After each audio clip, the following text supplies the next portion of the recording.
Good evening, ladies and gentlemen, and welcome to another edition of the Talk of the League show on the Balls Out podcast.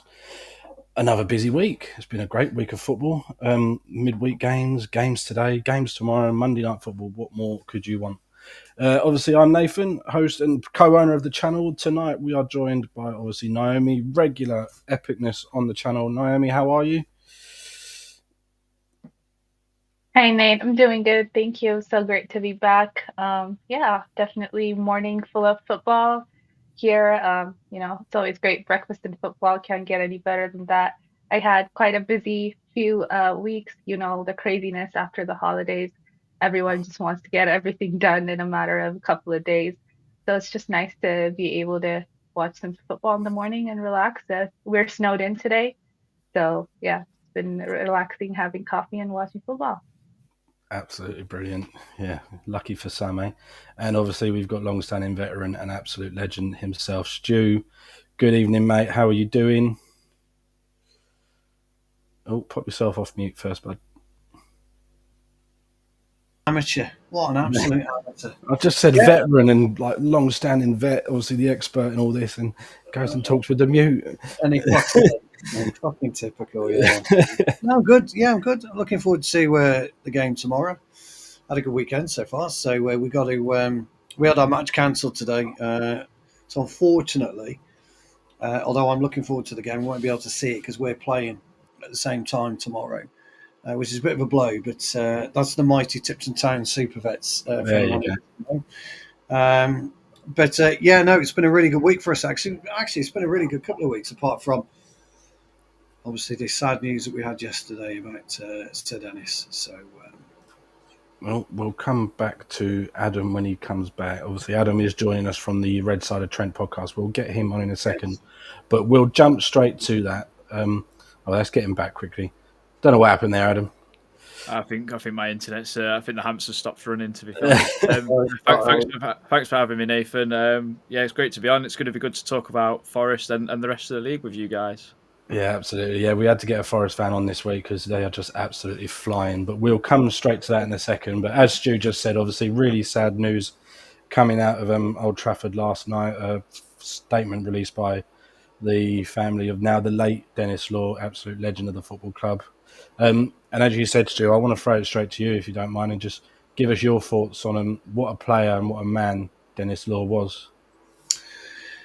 back in the '60s, although I wasn't born then, which is a bit of a surprise, I was a '70s child, so I never actually saw Dennis Law play for us. He's renowned for various different things. The Holy Trinity. I do believe I still hold the record of each winning the Ballon d'Or while playing for Manchester United. I don't think it's ever been achieved before. I think Dennis Law was absolutely superb. I still can't quite believe that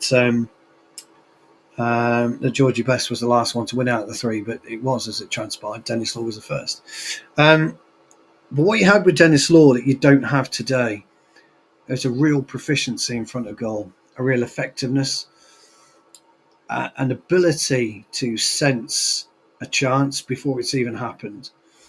There's not many out there that have been able to do that. I think most recently Ruud van Nistelrooy would be there.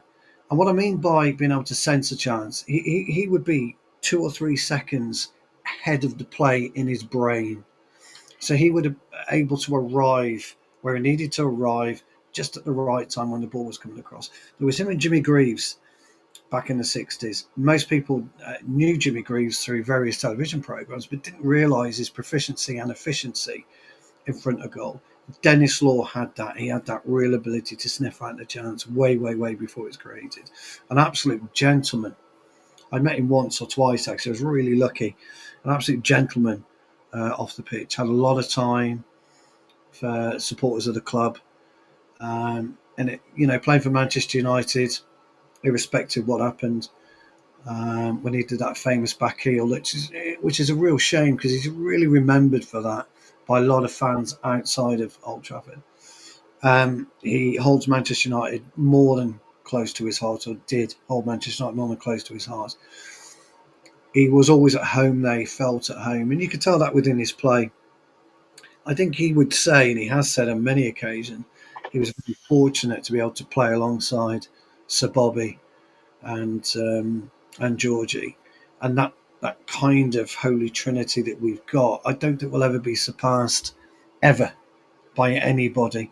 I mean, Forest have had their triples as well, so to speak. Robertson on the left and Trevor Francis, in the middle. Gary Birtles a little bit later on and things like that. So you've had those quality of players, but never together. And I think we were exceptionally fortunate to have these three representatives, but particularly Dennis Law.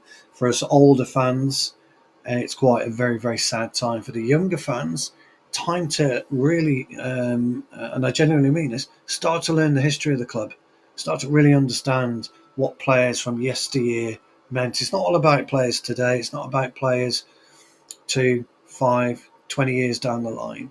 It's about players from yesteryear. And those are the real fabric and the foundation of Manchester United. Forest have it the same. Real foundation. John McGovern. People used to take the piss out of John McGovern. Very efficient player. Very, very efficient player. Probably Forest at that particular time, we were going through some terrible times with managers back then. Really bad times. And so, Cloughie was a massive inspiration. I know he was at Derby when Sir Dennis was plying his trade at Manchester United, but those were the types of characters that you don't see in football anymore. You don't see that. All you get today is a lot of prancing posers and ponces who just don't understand what it's like to take a real pitch, a real waterlogged ball, boots that are hanging off you and heavy, shirts are heavy, shorts were heavy, everything was heavy back then, but they just got on with it and they played. And if you want to see real desire, go back to the 60s, the 50s, 40s, 30s and 20s. That's football. Today we're not seeing it. Today it's all about modernism. Today it's all about how much money these players can earn, whereas yesteryear it wasn't about that. I mean, people were earning, I don't know, £300 a week, which was a huge amount of money for a footballer back then. But nowadays, that's all they're interested in. They're interested in money. Has technology ruined the game? I'd love to see. I really would. I'd love to see this a striker of his efficiency play his trade in today's game. I think he'd show Erling Haaland what it actually is to be a striker. So that's really what I can say about him. A monumental character, very, very sadly missed, and fully deserved of all the accolades and applause he will receive over the next few days. And of course, tomorrow, where there'll be a minute's silence. I think a wreath was laid this morning or late last night by Amarin at one of the statues, because he's obviously got two statues. So absolute legend of the club. Please, if you're watching and you're young, go back, watch on YouTube. You want to see a striker finish? Watch Dennis. Absolutely brilliant words, Stu. And obviously our thoughts and prayers go out to his friends and family at this time. And obviously, just thank you for Dennis Law in that respect. Absolutely brilliant, mate. Really appreciate that. So let's move on to the title challenges that are the runners up at this point, or if they win tomorrow, they'll be level on points with Arsenal, Nottingham Forest. And the reason that Adam is on the show tonight, I wanted to get a Forest fan on because, as Stu just said there, actually, the history of the club is monumental. You forget of the players that played there, and you forget that at the beginning of this season, a lot of the pundits were tipping them to go back down, and that they weren't gonna be able to keep up with the play. And I mean, we'll throw it straight to you, Adam. How impressed have you been with your side this season?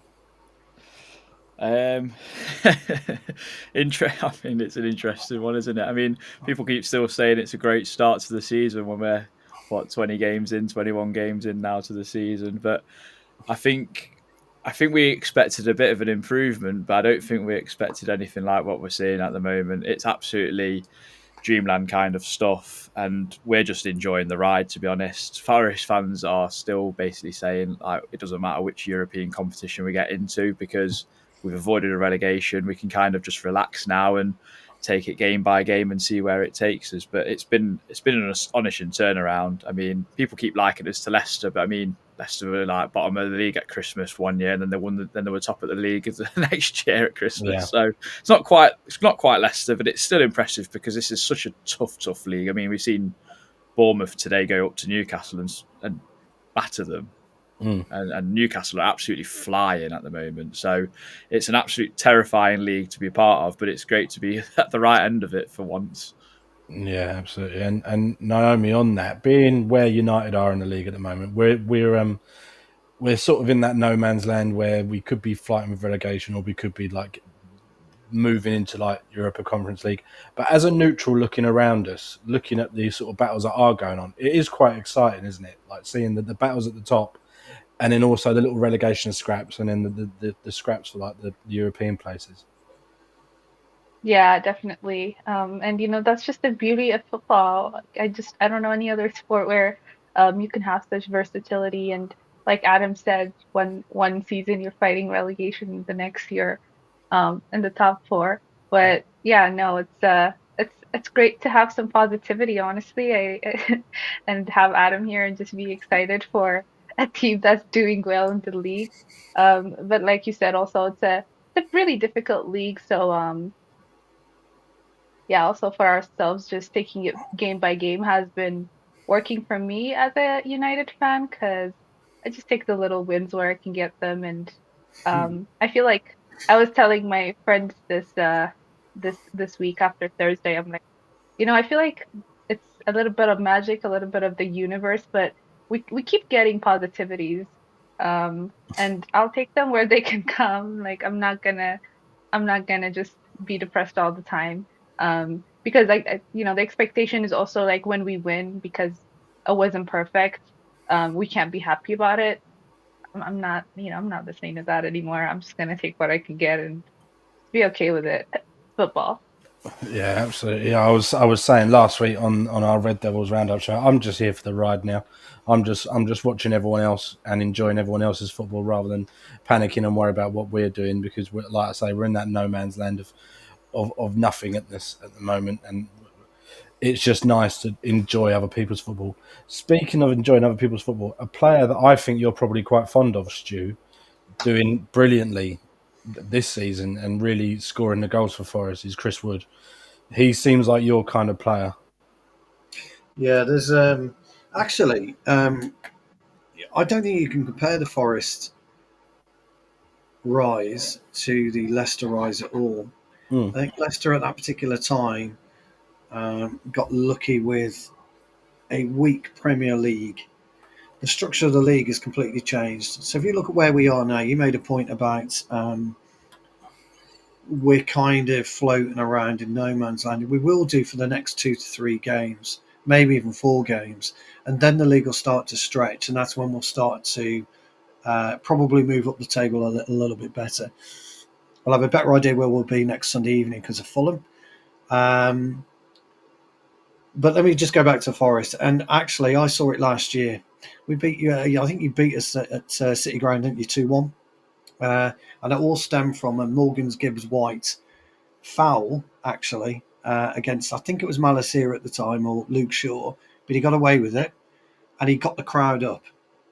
And there's something about the City Ground. If you've ever been to the City Ground, there's something about the City Ground that when the crowd is up, it's unstoppable. I mean, people used to say back in the 90s, 2000s, Stretford End could drag the players forward, drag you in. City Ground just envelops you and swallows you whole when it gets going. And I think that's what's happened this year. And, that to me was the catalyst, the way that Forest play. A little bit gung-ho, a little bit kind of rogue, which is what I like, but very methodical. And it's difficult to be rogue and methodical, go rogue in a match and be methodical at the same time. But it actually happens because if you watch the play and the way that they push the ball through, Alanga, Gibbs White, up to the New Zealand Thunderbolt at the moment, Chris Wood, which is an absolute phenomenon, really, because for once he's got somebody who actually believes in him and is allowing him to actually play his own game rather than being told what to do. Chris Wood had a pass 2-3 years ago you'd love to defend against him. He's a big, strong lad, but he backs into you, which is great. You just grab his shirt at the side there, and you could handle him. You could get a hold of him. Nowadays, he's playing left, he's playing right, he's playing through the middle, but he's using a brain that nobody, even a Forest fan, will tell you, nobody realised he had, and that brain has been picked apart by our good old friend Nuno Espirito Santos. When you look at what he did at Wolves and what he conjured up with that side, what he's conjuring up now with some, I'm not going to say mediocre players because I think that's unfair assessment, but the likes of Alanga, Morgan Gibbs-White, Woods, the goalkeeper's probably the pound for pound, probably the best goalkeeper in the Premier League at the moment. I can't remember his name, so forgive me. Maybe Martinez might push him close, but at this point in time, he's really keeping Forest into it. But Forest aren't getting battered in games. They've got a really good system. They've got a freshness about them. They've got an anger about them. They've got an enthusiasm about them. It's really interesting to see this whole dynamic that our good old friend Nuno Espirito Santos has got. You can only really compare Chris Wood's emergence as to that of Joe Linton from 2 years ago. 3 years ago, he came in as a striker. Everybody laughed. Fucking striker, he must be joking. And, Eddie Howe saw something in him. He's now turned him into his world-beating central midfield player. Nuno Espirito Santos has got a grip of Chris Wood. The only manager, in my opinion, has got a grip of him in the Premier League in England. And he's allowed him to flourish. This flower has appeared out of a cactus from absolutely nowhere, but he's finishing. That's the amazement for me. He's finishing right now. If he gets in front of goal, that's it. You may as well just turn around and walk to the centre spot because he's finishing, and he's finishing all types of goals as well. You got Alanga's pace. Again, Morgan Gibbs-White. I don't know the full Forest side, Adam. So I'm not being disrespectful. I just don't. But what you have is a real industry, and it's look. You've got 16 games to go. Your target has to be 70% win rate within those 16 games. And who's to say you can't do it with the win rate that you've had? Have you put something like 6 wins and a draw together? Yeah, that's right. Yeah. So something like that. So who's to say you can't do another 6 wins and a draw? Nobody. Nobody will say that. So look, I don't think you finish second, but I think you'll get Champions League. I think it'll be Notts Forest Champions League. Now, the question that most Forest fans will have, and I would imagine Forest themselves, what are we going to do if we do get in the Champions League? What's going to happen the year after? Because we've seen it time and time again. Aston Villa, for one, have really been struggled, with it. Any team that hits Europe, if they're not used to it, and they can't add to their squad for whatever reasons, may struggle. But look, hey, I'm all for Forest being there. I think they've been absolutely brilliant. Drew against Liverpool really should have beat Liverpool. Let's be fair. Mm. So it's great. It's great to see. Premier League needs it. But when you look at today's results, Palace beat West Ham. Hoping that West Ham might just take a point off Palace because they're just in around us. We've got Brighton. We'll only move up just below Brighton if we beat Brighton tomorrow. We have to beat Fulham to make that leap to about 8th or 9th. So it was massively close, and I love it. And Bournemouth, Adam made a point about Bournemouth. Who thought Bournemouth would go up to Newcastle and smash them? Ipswich could beat City tomorrow. Who knows? Yeah, it is really impressive to see. Fabulous league. Fabulous. The league, especially this year, has been brilliant, and it is refreshing to see just someone else winning it. But it would be nice from our point of view as United fans if we can't win it ourselves, and we don't want City to win it, we don't want Liverpool to win it, and a lot of us don't want fucking Arsenal to win it. It'll be awesome to see Forest win it. The problem you've got, Nath, is that it's 7 points, Adam, between you and Liverpool. 6. But obviously they won today. They won today, so it's what 9 now, isn't it? So it's 9. Yeah. So what you've got though, Nate, unfortunately, 6 points is difficult to claw back. Yeah. Liverpool aren't going to just drop 6 points out of nowhere. That's the problem you've got. Same with City for the last 5 years. If you get 4 to 8 points behind City, a couple of draws in there and a couple of wins, you aren't going to hope of closing that up. And Liverpool are the same. The only team that will give you that chance to close is Arsenal.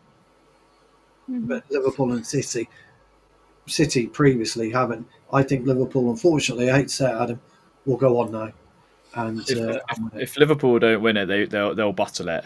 For my absolutely, opinion, it'll be yeah, the biggest that's bottle what I job mean. in Premier League history because Oh, Man City have been poor. Arsenal aren't that good this season. yeah, exactly. I mean, and then Chelsea are very hit and miss. We're the surprise package this season, along with Bournemouth and Fulham, who are doing really well. Newcastle, if they didn't have such a bad start, would probably have been the closest to them, but they lack a strength in depth is their problem. And Man United are a basket case. So it's just a really weird Premier League, but it's been brilliant to be part of, obviously, because we're not having to worry about Ipswich, Southampton, and bleeding Yeah, that's Leicester what I mean. getting results at the bottom of the league. Yeah. Well, I mean, we are a basket case, but I still think we'll probably limp our way to 7th. That's where I think we'll end up. I think we'll limp our way to 7th. If you keep Amad Diallo fit. Well, he is your boy wonder. I mean, I saw some absolute outrage on Twitter the other day, which was a Man United fan tweeting and saying, "If we need to snap up Murillo before he goes to a big club," and a lot of Forest fans quote tweeted it and said, "We need to snap up Amad Diallo before he goes to a big club." And that is the funniest side of it. If someone wants Murillo. And I mean, I don't know how much you've watched of us, Stu, because I don't want to be disrespectful. You named 4 or 5 players, so I'm not sure That's if you what I mean. know I about him. don't. No, I don't know enough If you've about. not watched Murillo, he will be the first £100 million plus defender in world football. He is that good. Is he? He's Okay. unbelievable. Real Madrid want him. Barcelona want him. He 100 million, please, for him because he's so good. He's unbelievable. I'll have to have a look. I don't. It's not that I don't pay attention. I just don't. I don't pay attention to any other teams really, apart from us. I watch us. But look, when you played us a few weeks ago, we were well beaten. Can't argue with it. Bournemouth, beat us very, very well, very, very well. But I think we've just turned that corner now. Look, people can argue, and rightly so, we didn't play particularly well against Southampton, but as I keep telling people, football's 95 minutes today. It doesn't matter. You can play absolute shite for 92 minutes and score 3 times in 3 minutes. You still win the game. So that's where we are. We're just slowly but surely turned a nice little corner at the moment. And I think we'll eke our way to 7th. But I do think you'll finish 3rd. I don't think you'll come 2nd. I think Arsenal might just come 2nd, but I think you'll finish 3rd. I'd like to know where Bournemouth are going to finish. I can't square Bournemouth at the minute because I think they're level on points with Chelsea. So I can't square Bournemouth. Damn mighty fine team though. Yeah, I mean it's really impressive the teams in and around it at the minute. With talking about Nuno earlier on, when obviously he was brought in, Adam, what was the reaction amongst Forest fans? Was it a bit of trepidation, or was there a lot of excitement about that sort of thing? Oh, trepidation and some, Nathan. I think because a lot of Forest fans and football fans in general have very short-term memory loss. They don't very have long-term memories. Everyone just draws Nuno to Spurs, where Spurs, I mean, he was like 6th choice at Spurs to go into that job, and was a bit of it was just negative straight away because they just had Pochettino, which was like the most exciting football they've had, like, I don't know, since Harry Redknapp maybe. So he was stepping into someone's shoes that had got into the Champions League. Probably should have won the league when Leicester won it. Let's be honest, because they had a far better team than Leicester. Leicester just kept going and going and going, didn't they? So Nuno was in a similar situation to what Steve Cooper is in at Leicester, like a walking disaster because the fans didn't really want him, the club didn't really want him from the start. So there was trepidation. I looked more into what Nuno had done since Spurs, which was, I mean, you can't really say Saudi Arabia is a big like pull or anything for football, but what he was doing in terms of his tactics and winning the leagues and winning cups at Saudi Arabia is still nothing to be snuffed at because he was playing a completely different style to what he's actually brought to Forest. And I think what he's done brilliantly with us since he's come in is he's never tried to be something he's not. He's not ever tried to like get fans on his side by saying certain things and trying to be PR heavy in the media. He's just got results, and he's made and he's changed the team. He changed us immediately from the get go to be 4-2-3-1. Get on the front foot, be confident, and look like a Premier League side. As soon as we played Bournemouth, I went, "This is different. We're 15 yards higher up the pitch," and it was just an immediate change. And I knew it was just going to take a little bit of time, and boy has it, because Tuesday night, I mean, I don't know if any of you watched it, but it was it. I went and I couldn't not hear myself think. It was that loud, and it was brilliant, and it was such a good atmosphere to be a part of. It was a shame Liverpool got the draw and equaliser in the end. Diego Jota's gone firmly on the nemesis list on our podcast. It's 7 goals and 7 for him. But Liverpool deserved a point, I think, because they did play far better in the second half, and we just could not cope with it. We couldn't get on the counter; they didn't allow us to, and that's why they're at top of the league of both Premier League and Champions League, because they're an excellent side. But we've took 4 points off them, and not a lot of teams are going to do that this season. No, absolutely. Yeah, his style of play at Spurs was obviously weakened by the fact that he was coming in after a manager that they all applauded as the Messiah and still sacked him. So, and I'm not on board with Spurs at the minute being what they are because of Ange Postecoglou. I'm not a fully fledged member of the Ange Postecoglou fan club. I think he's an absolute farce of a manager, and I think he's disrespectful, and his arrogance comes across as rude. So that's my rant this week on Ange Postecoglou. You'd like to meet my friend Christian from the pod. He absolutely hates Ange. He calls him mate ball and calls him a fraud every week. He is a fraud, mate. Honestly, Naomi, I don't know if you've heard my rants on this before, but the man is just so arrogant. It's rude. It's not like arrogance where it's like, oh, he's brash. You kind of like that. He's arrogant because he's an arsehole. That's all it is. I don't know if you've seen much of him, Naomi. Can't stand that. No, I don't really remember him too much, but yeah. I was watching Arteta this morning, and I feel like they give off the same energy just from hearing your description. Yeah, the man's an idiot. I don't know if you've watched much of Forest this year, obviously maybe when we've played them, Naomi, but what's impressed you with the fact that, is it just the fact that they're playing good football and where they are in the league, or is there something else, or is it just that? Yeah, I don't think I've watched like too much of them, but definitely it's, really impressive to see maybe like a different team than just your regular Liverpool City at the top of the league. Honestly, while you folks were talking, I was just imagining Liverpool winning the league a year after City has, and I was feeling nauseated. So I don't know. I just it's tough to kind of think about that, but it's really exciting. Like I said earlier, I don't really know a lot, like too many sports where you can see um such an upset. Like this year has been a year of upsets in the Premier League. So it's just really exciting to see that, and and just this morning watching some highlights and some games. It's just been so much fun. Whenever like there's some teams uh that come to Old Trafford that I'm just like not so confident. I mean, now it's most teams, but like Brighton, Brentford, it would just be like weird. Like I would just have memories of them giving us difficult times. So it's just been really fun to see a season with a lot of um, a lot of new tactics, a lot of different things happening. So yeah, I'm excited to see them in the top four. Yeah, absolutely. It is brilliant to see.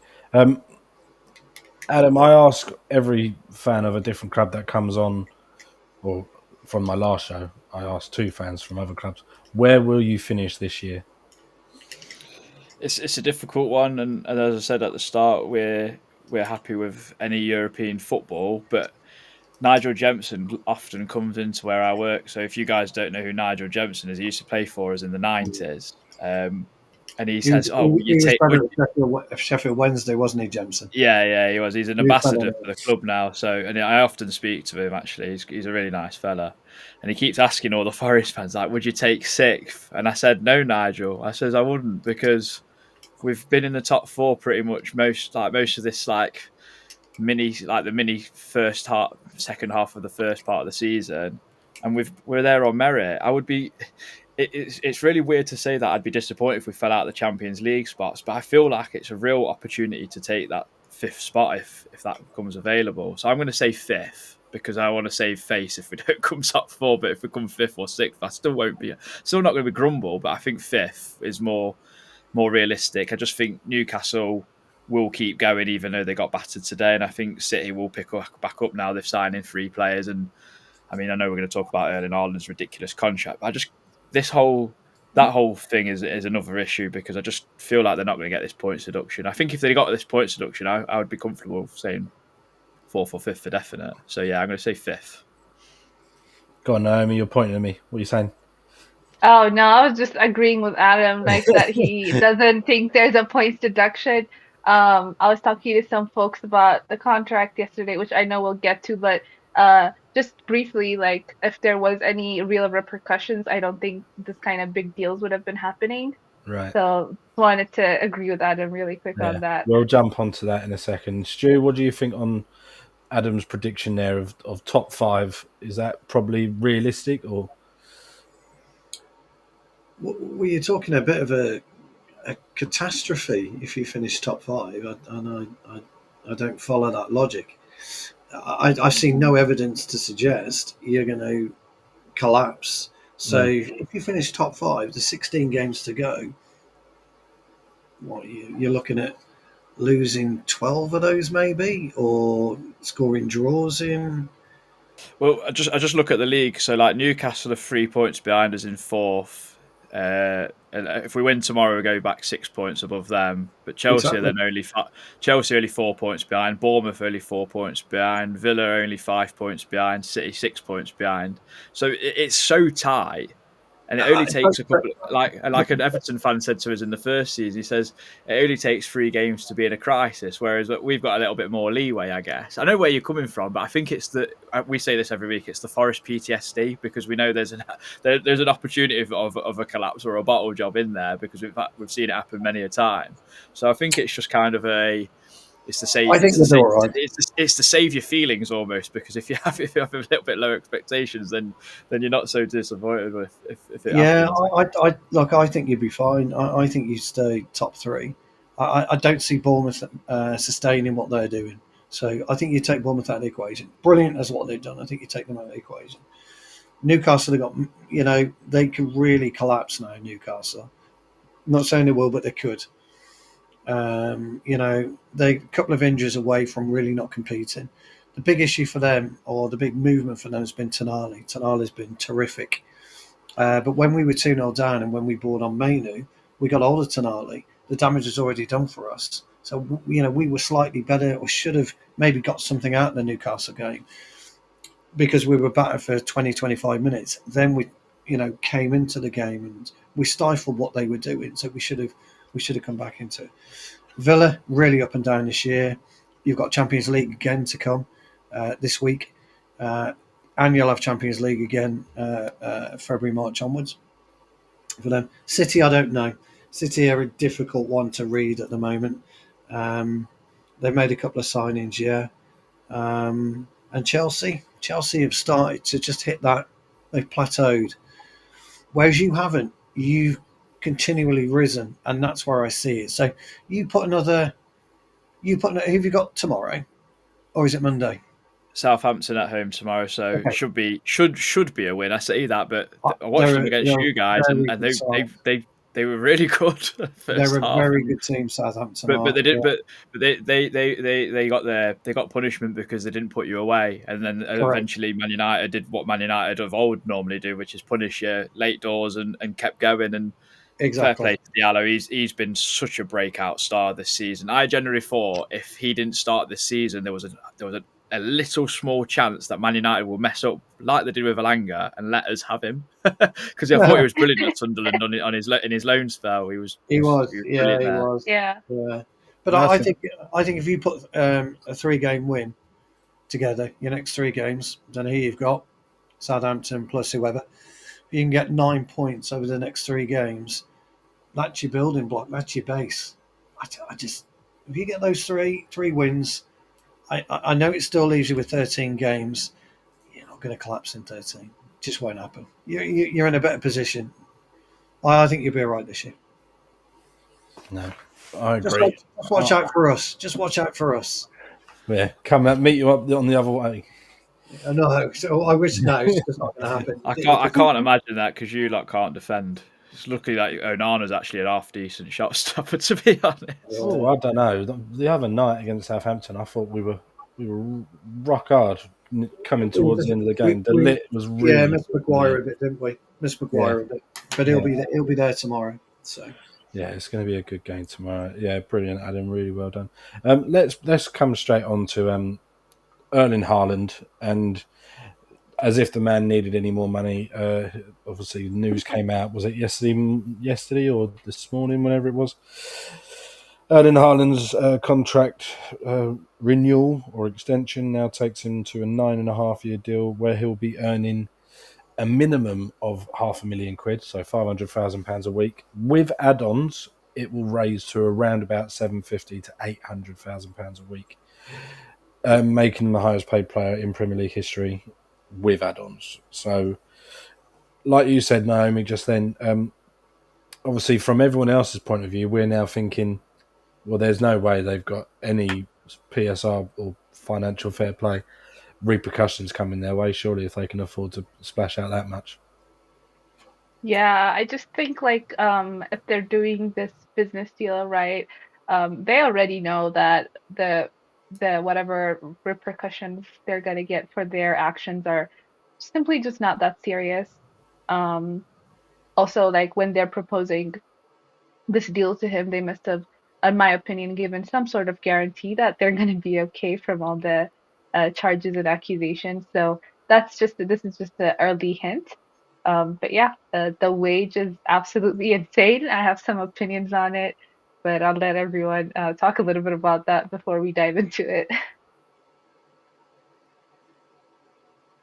Yeah, brilliant. Just a very quick thing. For some reason tonight, YouTube has failed me. So the only things we're streaming on right now is Facebook and Twitter. Don't know why that is. And obviously I can't do too much during the stream. So I'll upload this video afterwards. But yeah, for some reason it's decided to fail me tonight and we're just doing on Twitter. But either way. I'll bring it straight to you then, Stu. 800 grand a week with add-ons. That's the question. Talk to me. Well, two things really. I was on a podcast a few years ago when Neymar was sold to PSG for 196 mil or whatever, and I made a point at that time saying Neymar would never be sold again, ever, and it's proven. He ducked out of his contract, pissed off to Saudi Arabia, 1.2 million a week, and now he's looking to go to the MLS. He's just bouncing around now from club to club. For somebody like Haaland, who was crying about not going to Real Madrid before he came to City, he was using City as a stopgap to suddenly be given a 9.5-year contract by a bunch of morons who want to pay some imbecile 260 million quid over that period of time as a minimum. You've really got to question why, oh why, oh why would you buy a season ticket to support that bullshit that's happening right in front of your eyes? And when we've got problems at United paying 300 grand, 400 grand, and a lot of us season ticket holders, we hate that fact. It's just ridiculous sums of money. But to pay him that amount of money, bring in this Marmouche guy who's scoring for fun in Germany as some kind of competition for this guy is it just staggers me. Absolutely staggers me. And he gets a little splash in the news, and then nobody's really bothered about him. Now, if United had done something ridiculous like that, we'd have been absolutely lambasted. We'd have been slaughtered in the press. You idiots, morons. And I just don't know where football's going anymore. If you are Sheikh Mansour, it doesn't matter how much money you've got in the bank. Why would you pay some idiot 260 million quid out your own pocket or the funds of a club? It's just beggars belief. And I think Naomi and Adam are right that's Man City telling the world we're fine. We've got nothing to worry about. And I think the Premier League's fucked. From here on inwards, right now the Premier League is fucked.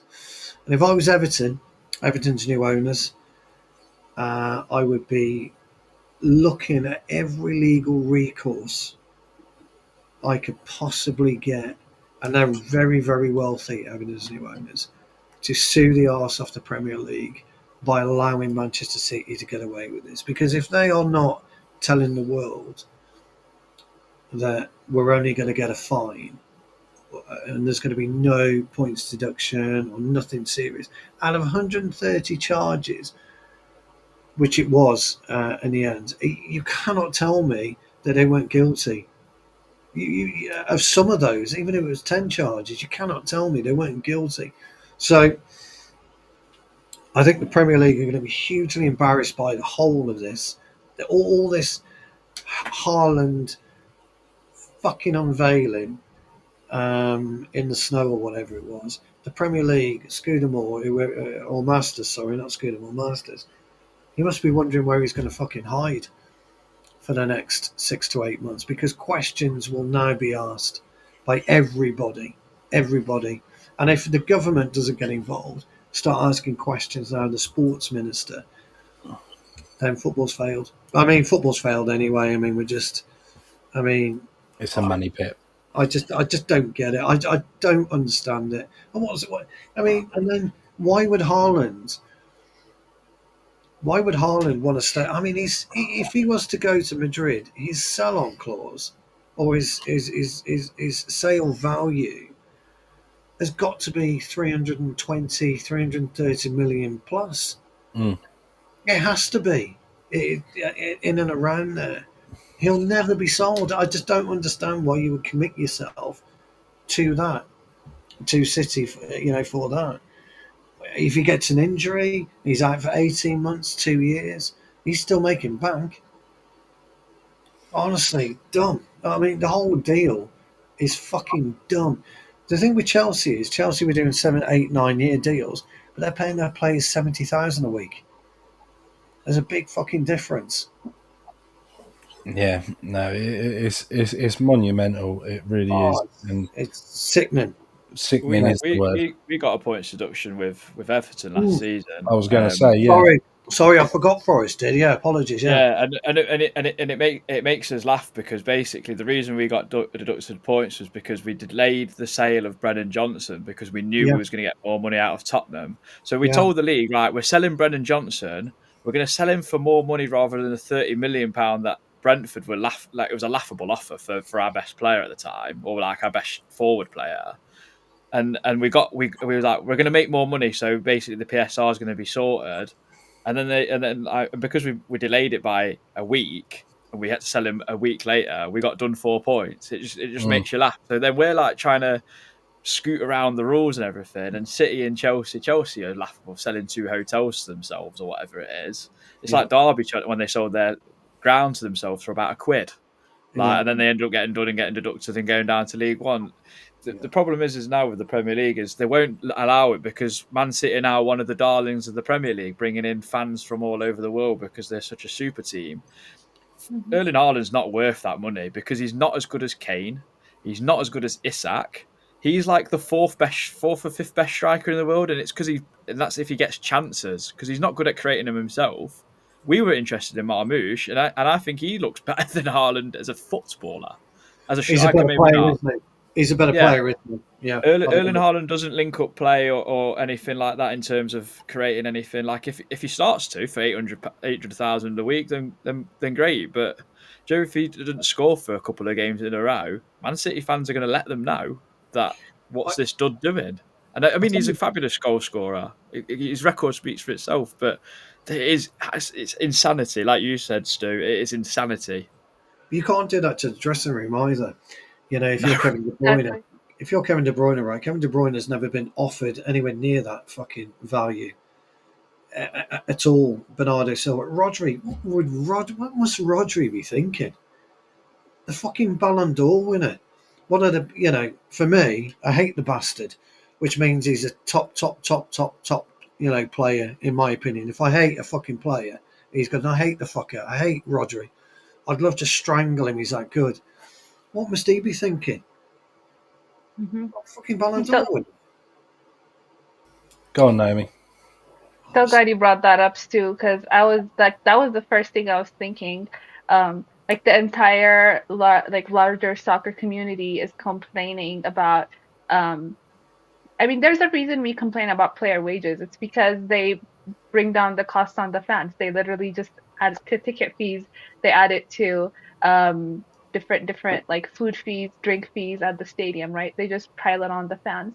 So there's a good reason we complain about it. But just the destruction it does to the dressing room, we saw it in our own club with, when Jaden was the highest paid player, that had its own repercussions. And then we gave out contracts which we couldn't see out basically. So now we're having even more problems.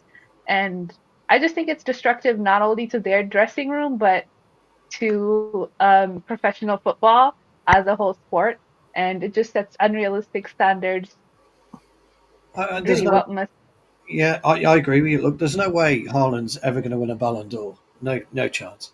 Mm. He just, as Adam said, he just ain't skilled. He just isn't the player. He's not the complete player. Phil Foden's got more of a chance, and I think he's reached his ceiling. Foden, I think Foden's done. That's it. You're not going to see Foden get better. You're then paying. You've got that Barcelona kid, haven't you? Yamal. Yeah, whatever. And you've got Vinicius Junior. You've got Jude Bellingham. You've got his brother coming through, Joby. These are players that are more likely. Jude in particular, not Joby just yet, but Jude in particular. Vinicius, Lamar, and Morello, your centre half that you were talking about, Adam. And I know centre halves don't get it. I mean, the last one was Cannavaro, wasn't it, back in '95 or something like that. But the landscape is changing. It's the first time that a player of Rodri's stature has been really elevated to Ballon d'Or level. It's always been Messi, Ronaldo, the flair players. He hasn't got a fucking hope. So you're buying potential Ballon d'Or, but where is that going to come from? There's not a hope in hell for him. I just don't see where they'll get that money back. I It just feels think like it's. a. No, go ahead, Adam. I just think it's. I get what I feel sorry for fans like ourselves who might be batch going or whatever, but because like you said, it brings the ticket prices up. I don't blame Haaland for accepting that deal. I No, blame the club for being able to offer it him. Like it's stupid. Like I think this is where American sport get it so right with a wage cap, and certain yeah, teams are so good with installing that within their club because you with football without fans is nothing. It's always been said. It was said by Bob Paisley, wasn't it, back in God knows when. It's getting ridiculous now. It is actually it's getting silly. Like that's silly. I mean, I thought it was silly when Neymar went for £200 million. Same with Mbappe. And then look yeah. at what happened with Mbappe. Ran his contract down, went to Real Madrid because, like you said, Stu, he's not going to get sold because Never they're in going a to want million. too much money for him. Yeah. So, yeah, Haaland's done himself over. I think it's either Man City have played a blinder because they are going to get done, so they're going to keep this prized asset for 9.5 years. Who's going to shoot him back up the leagues because he can't get out of Well, it, or what? I don't know because that's a good point, nine and Adam. a half years is crazy. Yeah, Anyway, Sorry, very quickly, Naomi, did you want to come in there before Stu goes in there? Yeah, I just wanted to add, like, it feels like a business deal. Like, it's not even about the football anymore. He's like a brand ambassador now, right? He's like this nice poster boy. Mm. tall football player, striker boy that has, won the treble. So it's like it's a brand. And too, I just saw the ice snow unveiling. It's absolutely ridiculous. Oh, But it kind of plays more into the point that like it's about the brand. It's not really about the football anymore. yeah. But yeah, that was all. All I was going to say is maybe Adam's got a point. Maybe we've read it completely wrong. Maybe they are fucked. And like you Yeah. say, they've gone cap in hand and said, look, mate, we need you. Can you help us? We'll do you this. Maybe there's a sell-on clause in there that nobody knows about for 100 million. We don't know. The Mamouche signing, everybody passed PSR, didn't they, for the last 3 years anyway? Yeah. So it's not an issue moving forward. And it is an issue for us. But if it is the case that that they've got away with it, and we as a club at Manchester United know, well, we should say fuck the Premier League. So should Forest, by the way. We should say fuck the Premier League. We're just going to go ahead and we're going to go and buy Gyökeres if that's who Amarin wants. Here's 100 mil. We'll go and get Mendes now. Here's another 60 mil. If City can get away with it and get a fucking fine, fuck them. That therein lies the balancing act that the Premier League have got a massive problem, because somebody could turn around and say, so maybe City, maybe we are reading into it wrong. I don't think so, by the way. I think the City are flaunting something, to everybody. They've been given an inkling that they're getting off pretty much scot-free. They'll get a 100 million fine, which is whatever. I mean, to them it's nothing, obviously. Yeah. So, and then wait to see what Newcastle do if that is the case. Any final thoughts, Adam, before we wrap up? I mean, I hope we win the league, because then that will upset even more folk, won't it? Although Simon Jordan will be happy. I mean, do you know what, Stu? Do you know when you said about Haaland and calling him imbecile? All I imagined was Simon Jordan talking to Jim White on TalkSport, going, and I can't do the impression of Simon Jordan, but I could just imagine him frothing at the mouth on like a Wednesday morning or Thursday morning, whenever that deal came out, and him just going, this is shocking, basically, so in that sort of sense. So yeah, I haven't seen it. It's a very dark future if something's not addressed. That's all I would say on that, and it's a real shame because it's such a good sport, but it just keeps going down this weird path. Unfortunately, I'm glad we're annoying folk by not playing pretty football. We kind of just play counter attack and football that half the league don't want to see, and they keep calling it negative. I mean, the amount of Liverpool fans that said that we were shit on Tuesday made me laugh, because I still said, well, how many points did you get off us this season? Yeah, no, we got one. Me and Stu have been on this very podcast screaming at our team to do exactly the same thing.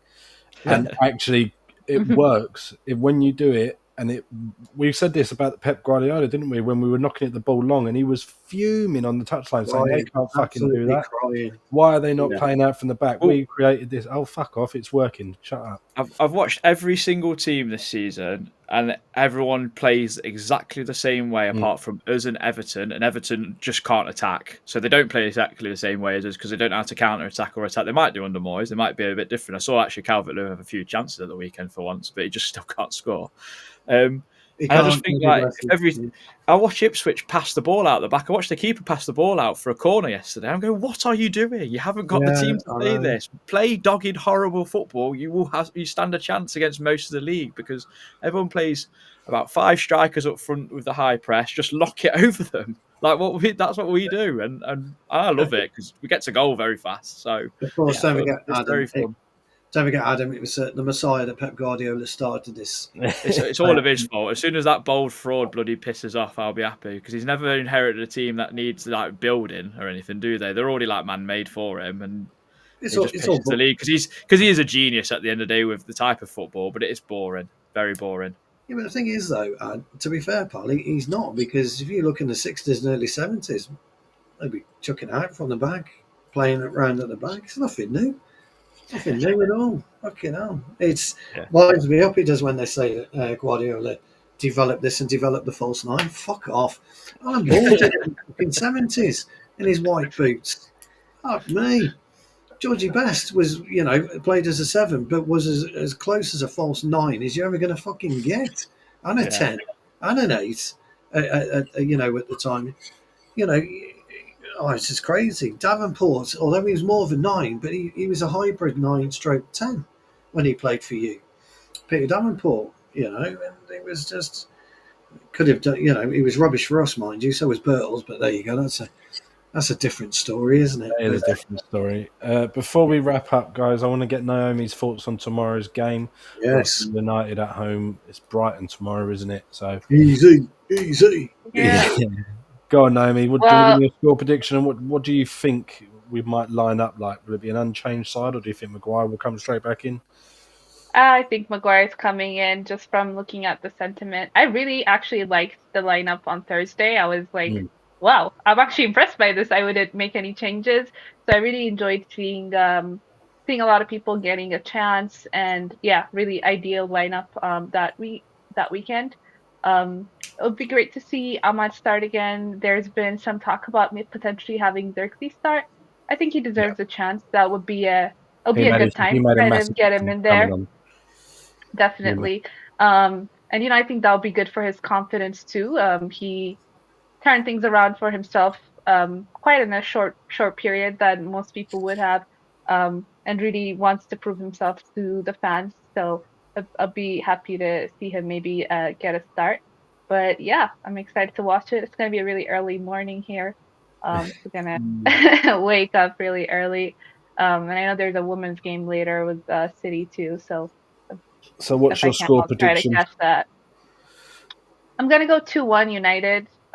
Brighton's so And Stu, what's your 2-1. score prediction for tomorrow's game?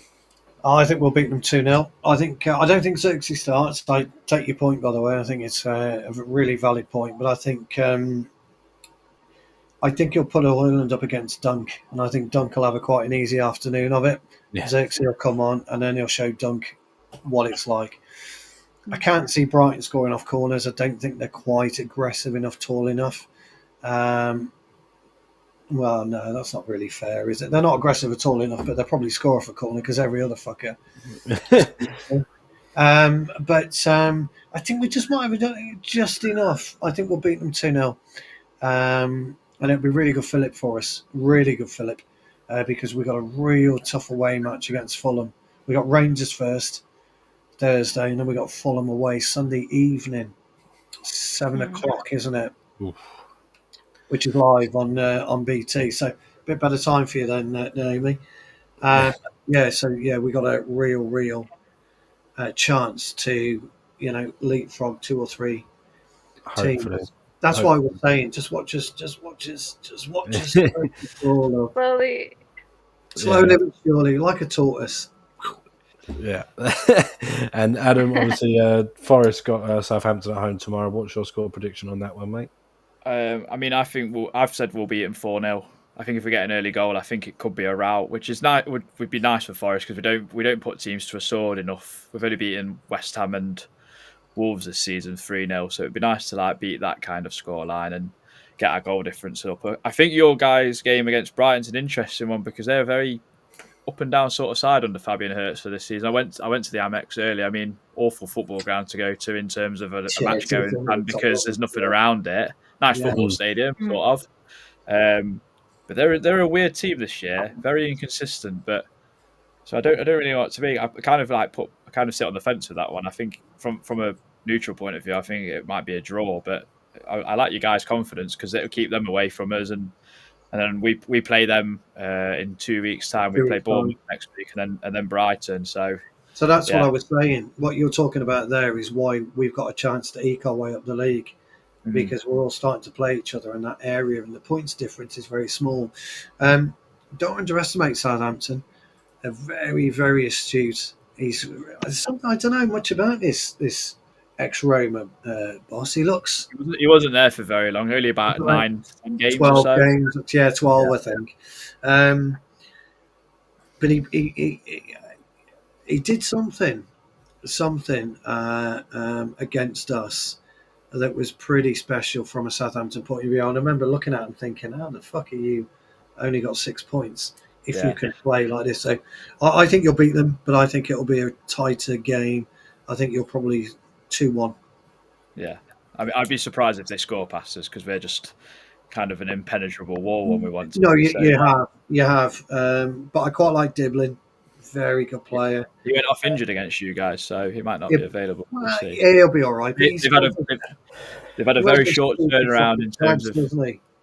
short turnaround of going to you guys, then coming to it's like 20-hour round trip or whatever. So hopefully that kind of plays a factor. Want to be a pro footballer? Get on with it. Yeah, of course. Yeah. Get on You can't with handle the heat, it. Get on with it. And I can't remember their left wingers, but he was fucking rapid. Sulemana. He can't score. He can't He's finish. playing against the best right back in the league, so it'll be an interesting battle. Yeah, he was a terrific player, and Fernandez in the middle played very, very well. Very well. Should have scored. Took it beautifully on his chest, but he hit it straight at him. Yeah, but he hit it straight at him, really. It could have gone either side. So I must admit, I did like Southampton. Something about them, nice, organised. And if he does that, two organised teams going against each other could be really interesting. Yeah. I just think if I can't be confident against a bottom of the league, Southampton, I totally agree. Yeah, totally agree. Then what am I doing going to the game tomorrow? Totally agree. So yeah, that's all I'm going to say on that matter. I was going to say, to go over to the county, whatever Notts County's ground is. Yeah, Meadow Lane. They won today. They won away at Accrington Stanley. So fair play to them. We went there last year. A friend of mine's a big county fan, and we said we'd go with him. So we went there and we chucked a few stones over your one of your stands because it's literally there. And then we went into Hooters in between the lot of them, which is quite interesting. Yeah, that's a great. I'm going to stop you right there. That's a great sentence to finish on. Yes. Stu visited Hooters in. Well, there you go. Once in your life, aren't you? Naomi, where can we find you? What are you up to? You got some shows coming out on your own platforms, haven't you? Yeah, I do. Me and my team just released our first episode of the year on We Are Mentally United podcast. A really good episode with one of our educators from back in our college days. So really nostalgic and really empowering episode for anyone who wants to tune in. It's on X, YouTube, and Spotify under We Are Mentally United. And I'm going to be filming for that this whole long weekend. So yeah. Amazing. And Stu, where can we find you? What you got planned this week? Me and Jarvis will be, although I'll have to waffle my way through it. We'll be doing a review tomorrow night on Tactical Devils, and then we'll be doing Jarvis Corner as usual on Monday, and then I don't know actually. Whatever else comes up in the week. Yeah, wherever I get asked to. You know what I'm like. Yeah, living the dream, yeah. And Adam, it's been an absolute pleasure. Where can we find you guys? Obviously, Red Side of the Trent podcast. Where can we get you?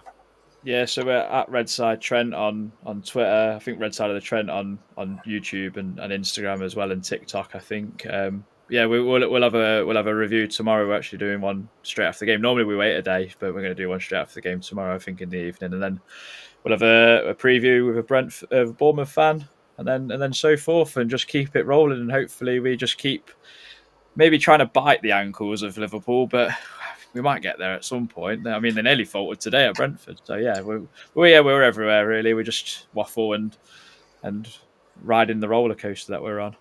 Nice one. Appreciate that, guys. You can find me at Nate Dales on Twitter. We've got more shows coming this week. We're hopefully going to do a Red Devils Roundup show tomorrow night, but we are struggling for people, so we will see about that.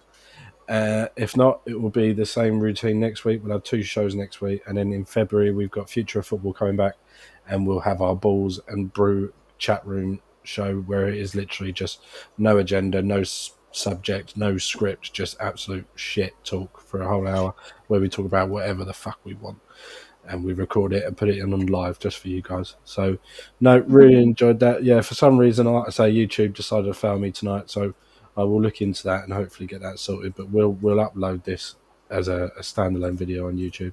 But yeah, from them, thank you very much indeed, and we will see you very, very soon.